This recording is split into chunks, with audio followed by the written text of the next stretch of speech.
Selamat jumpa kembali dalam Renungan Harian HKBP Jambi. Saudara, kita akan disapa oleh firman Tuhan pada hari ini. Sebelumnya, marilah kita bersatu di dalam doa. Terima kasih Tuhan atas kebaikan-Mu saja kami boleh ada dalam hari yang baru ini. Sebentar kami akan mendengarkan renungan firman Tuhan. Izinkanlah kami untuk dengan baik mendengarkannya, dan biarlah Roh Kudus-Mu menyertai kami untuk melakukannya dalam kehidupan kami sehari-hari. Berfirmanlah Engkau ya Allah, dalam Yesus Kristus kami berdoa dan mengucap syukur. Amin. Saudara, firman Tuhan untuk kita hari ini diambil dari kitab 1 Petrus 2 ayat 1. Demikianlah bunyinya. Karena itu buanglah segala kejahatan, segala tipu muslihat, dan segala macam kemunafikan, kedengkian, dan fitnah. Saudara, wabah virus corona yang tidak kelihatan oleh kasat mata itu telah membuat dunia hidup dalam bayang-bayang ketakutan, yang seolah-olah maut dan kematian telah mengintip hidup manusia. Manusia begitu takut pada virus itu sehingga manusia kemana-mana menggunakan masker. Mungkin saat tidur atau saat makan dan minum saja tidak menggunakan masker. Kemana-mana orang membawa hand sanitizer, dan sudah manusia tidak berani bersalaman satu dengan yang lain, bahkan dengan kerabat terdekat sekalipun. Tidak berani duduk berdekatan dan menolak untuk cipika dan cipiki. Takut jangan-jangan yang lain membawa virus dan menularkan pada yang lain. Tetapi saudara, jangan lupa firman Tuhan dalam renungan kita hari ini mengingatkan kita orang-orang percaya. Ada virus yang lebih mengerikan dan menakutkan, yang dapat mematikan persekutuan dalam keluarga inti kita, yang dapat mematikan persekutuan dalam keluarga besar, dalam masyarakat, dan dalam gereja kita.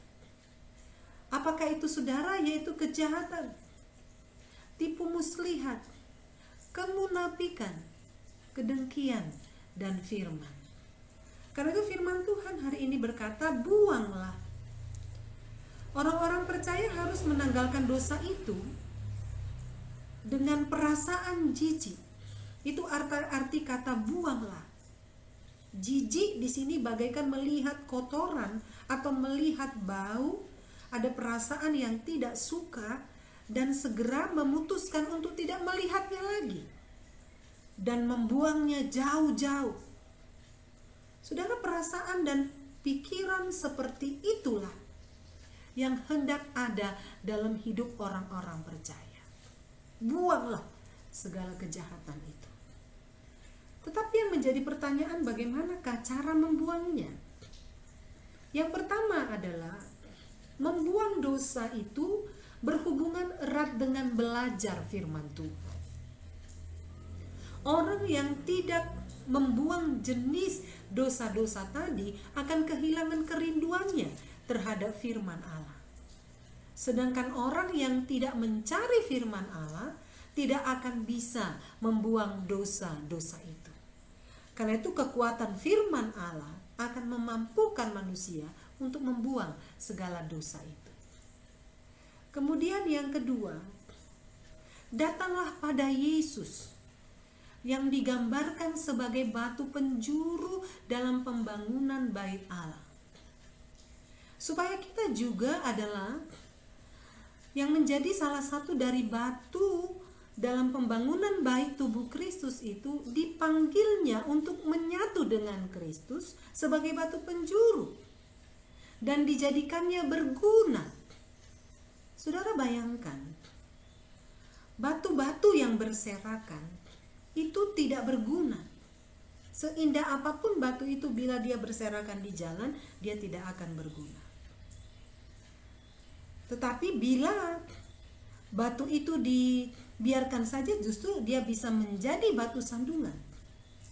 Tetapi batu yang dikumpulkan, kemudian dia dibentuk sesuai dengan keinginan seorang ahli bangunan, batu itu akan menjadi berguna dan akan menjadi berharga. Karena itu saudara, firman Tuhan hari ini Yesus adalah kalau kita lihat judulnya, Yesus adalah batu penjuru itu.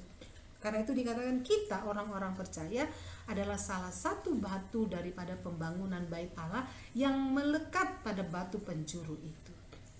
Karena itu ketika seorang ahli bangunan mengambil batu yang akan ditempelkan dalam batu penjuru itu, mungkin ada bagian-bagian dalam batu itu yang harus dibuang, yaitu batu yang tidak berguna. Bagian dalam batu itu yang tidak punya fungsi, yang justru merusak keindahan daripada pembangunan bait Allah. Karena itu dia harus rela untuk dipotong dan dibuang. Karena itu firman Tuhan hari ini menyapa kita. Ada bagian dalam hidup kita yang harus dibuang dalam pembangunan bait Allah, baik di gereja ataupun di rumah tangga dan masyarakat. Yaitu tadi seperti yang sudah kita katakan, kejahatan, tipu muslihat, segala macam kemunafikan, kedengkian dan fitnah. Saudara, itu harus kita buang supaya hidup kita benar-benar berguna. Yaitu mari kita sungguh-sungguh membuangnya.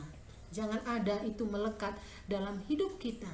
Jangan ada itu melekat dalam gereja dan masyarakat kita, supaya benar-benar terjadi pembangunan tubuh Kristus yang begitu indah, sehingga nama Tuhan ditinggikan dan dimuliakan. Amin. Kita berdoa. Ya Allah, terima kasih kami menjadi batu yang berguna ketika kami punya kerelaan untuk dalam bagian hidup kami dibuang, yaitu segala kemunafikan, kejahatan, fitnah dan iri hati. Jauhlah itu dalam kehidupan kami, dalam kehidupan keluarga, dan dalam kehidupan gereja kami, sehingga terjadi pertumbuhan, sehingga terjadi pembangunan yang begitu indah, sehingga nama Tuhan dimuliakan. Terima kasih Tuhan, bentuklah kami seturut dengan kehendak-Mu,